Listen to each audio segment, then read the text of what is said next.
మాతాకి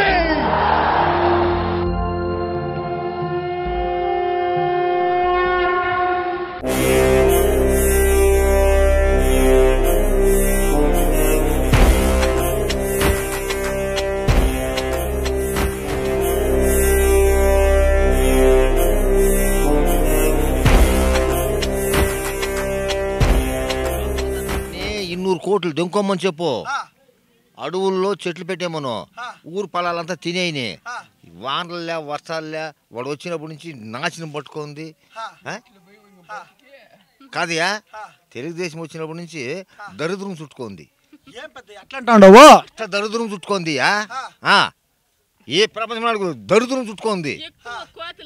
మీరందరూ కదా అన్ని ఎన్నుకుంది అందుకే వద్దు అంటా ఉండేది ఇంకా పార్టీ వద్దు అంటా ఉండేది అవును సరే రాజకీయానికే వద్దాం పెద్దయ్య ఇప్పుడు మీరు ఎవరికి ఓటేస్తే అమర్నాథ్ రెడ్డి గెలిచా తెలుగుదేశానికి ఓటేస్తే గెలిచిరా వైఎస్ఆర్సీపీకి వేస్తే ఓటేస్తే గెలిచిరా అమర్నాథ్ రెడ్డికి వేసింది వైఎస్ఆర్ వేసింది వీడు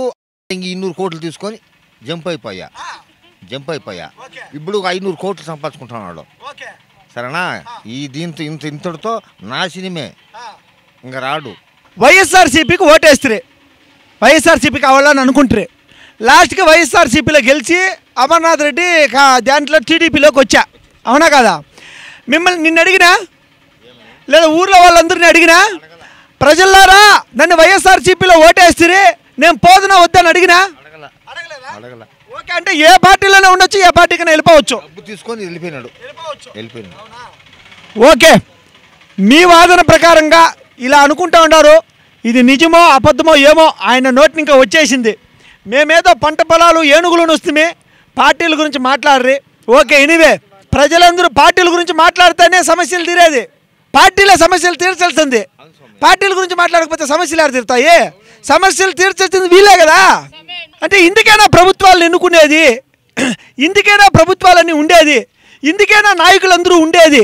దీనికి మార్పు లేదా మార్పు లేదు స్వామి మార్పు లేదు వీళ్ళు ఇది సరిలేదు వీళ్ళు ఇది సరిలేదు అవును ఎవరు రావాలా అంటే ఇప్పుడు జగన్మోహన్ రెడ్డి వస్తే చేయగలిగిన పని చేస్తాడు ఎట్లా నమ్ముతావు లాస్ట్ టైం జగన్మోహన్ రెడ్డికే కదా మీరు ఓటేసింది వెళ్ళిపోయాయి కదా మంత్రి లాస్ట్ టైం పలమనేరులో ఎవరికి వేస్తారు జగన్మోహన్ రెడ్డికే వేస్తారు కదా అయితే ఇప్పుడు ఎందుకు మళ్ళీ ఇంకా జరగలా మంచి జరగలా ఏడగల్లా మనం వేసింది వాడికే కదా గెలిచింది వాడే